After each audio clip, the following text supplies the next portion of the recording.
Gayatri, Assistant Professor, Department of Commerce, KCS Kashinadar College of Arts and Science. நம்ம இந்த வீடியோவில் என்ன பார்க்க போகிறோம் அப்படின்னா ஃபயர் இன்சூரன்ஸ் கிளைம், அதாவது பிகாம் பிபிஏ எல்லாருக்குமே வந்து அக்கௌண்ட்ஸில் ஃபயர் இன்சூரன்ஸ் கிளைம்னு ஒரு சாப்டர் இருக்குல்ல.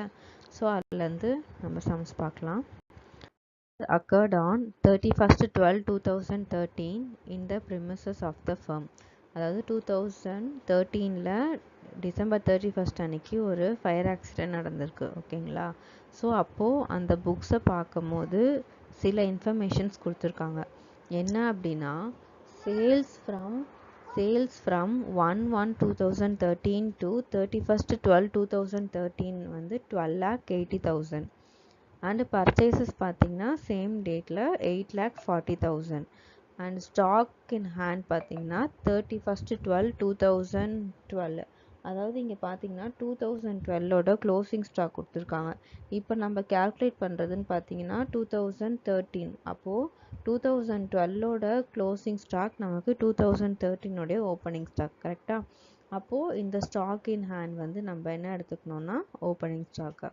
And gross profit for the past 5 years had averaged at 35% on sales. past 5 years gross profit பார்த்தீங்கன்னா 35% on sales வந்து கண்டிப்பாக இருக்கு. and the value of stock salvaged was agreed at rupees 30,000. அதாவது salvage value வந்து 30,000. draft statement showing the amount of the claim. there was no average clause. அதாவது இப்போ நம்ம இதை வந்து ஆவரேஜ் கிளாஸில் போடலை. ஓகேவா? நம்ம அப்போது இன்னொரு மெத்தட் என்னதுன்னா மெமரண்டம் ஆஃப் அசோசியேஷன் கொடுத்துருக்க இன்ஃபர்மேஷன் வச்சு நம்ம இந்த மெமரண்டம் ஆஃப் ட்ரேடிங் அக்கௌண்ட் வந்து ஓப்பன் பண்ண போகிறோம். ஃபர்ஸ்ட் என்ன இன்ஃபர்மேஷன் கொடுத்துருக்காங்க அப்படின்னு பார்த்தீங்கன்னா சேல்ஸ் கொடுத்துருக்காங்க 12,80,000. நெக்ஸ்ட் பர்ச்சேஸ் கொடுத்துருக்காங்க ஸ்டாக் ஆன் அண்ட் இது வந்து opening stock and gross profit வந்து 35% ஆன் சேல்ஸ். இப்போ நம்ம ட்ரேடிங் அக்கௌண்ட் போடும்போது இந்த சேல்ஸ் எங்கே போடுவோம்? By sales. எவ்வளோ? 12,80,000.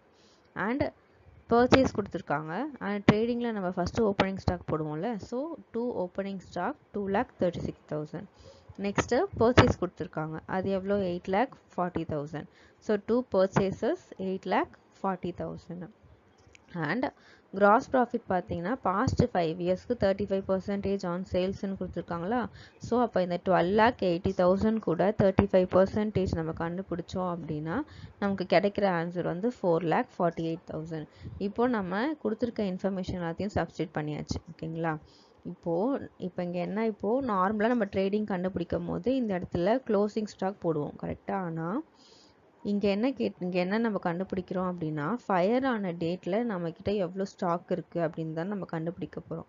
அப்போது இங்கே க்ளோசிங் ஸ்டாக்னு போடக்கூடாது, அதுக்கு பதில் by stock on the date of ஃபயர்னு போட்டு வர ஆன்சர் தான் வந்து நம்மளுடைய பேலன்சிங் ஃபிகர்.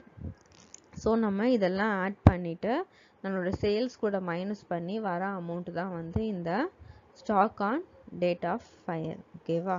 இப்போது நம்ம இந்த stock of date of fire கண்டுபிடிச்சாச்சு. ஆனால் கொஷினில் என்ன கொடுத்துருக்காங்க அப்படின்னா கிளைம் கண்டுபிடிக்க சொல்லியிருக்காங்க. என்ன அமௌண்ட்டுக்கு நம்ம கிளைம் பண்ணியிருக்கோன்றதை நம்மள கண்டுபிடிக்க சொல்லியிருக்காங்க. இப்போ நமக்கு வெறும் stock on the date of fire மட்டும்தான் தெரியும். கரெக்டாக? ஆனால் அது எவ்வளோ வேல்யூன்னு தெரியாது. ஸோ இப்போது கொஷினில் பார்த்தீங்கன்னா value of stock salvaged was agreed at 30,000 கொடுத்துருக்காங்க. இப்போ என்ன பண்ணணும் அப்படின்னா நம்ம இந்த stock on date of fire இருக்குல்ல, இது கூட இந்த சால்வேஜ் அமௌண்ட்டை மைனஸ் பண்ணணும். ஸோ மைனஸ் பண்ணி வர ஆன்சர் தான் வந்து நம்மளோட கிளைம் அமௌண்ட்டு. ஸோ இப்போ stock on date of fire எவ்வளோ? 2,44,000 அண்ட் சால்வேஜ்டு அமௌண்ட்டு பார்த்தீங்கன்னா 30,000. ஸோ இதுலேருந்து நம்மளுக்கு மைனஸ் பண்ணும்போது நமக்கு கிடைக்கிற ஆன்சர் தான் வந்து அமௌண்ட் ஆஃப் கிளைம். ஸோ இந்த சாப்டர் வந்து ரொம்ப ஈஸியாக இருக்கும். நம்ம எதுவுமே தனியாக கேல்குலேட் பண்ணி கண்டுபிடிக்க தேவையில்லை. எல்லாமே கொஷின்ஸ்லேயே கொடுத்துருப்பாங்க. நம்ம அதை ஜஸ்ட் அந்தந்த இடத்துல போஸ்ட் பண்ணாலே நமக்கு ஆன்சர் ஈஸியாக கிடச்சிரும். வீடியோ. தேங்க்யூ.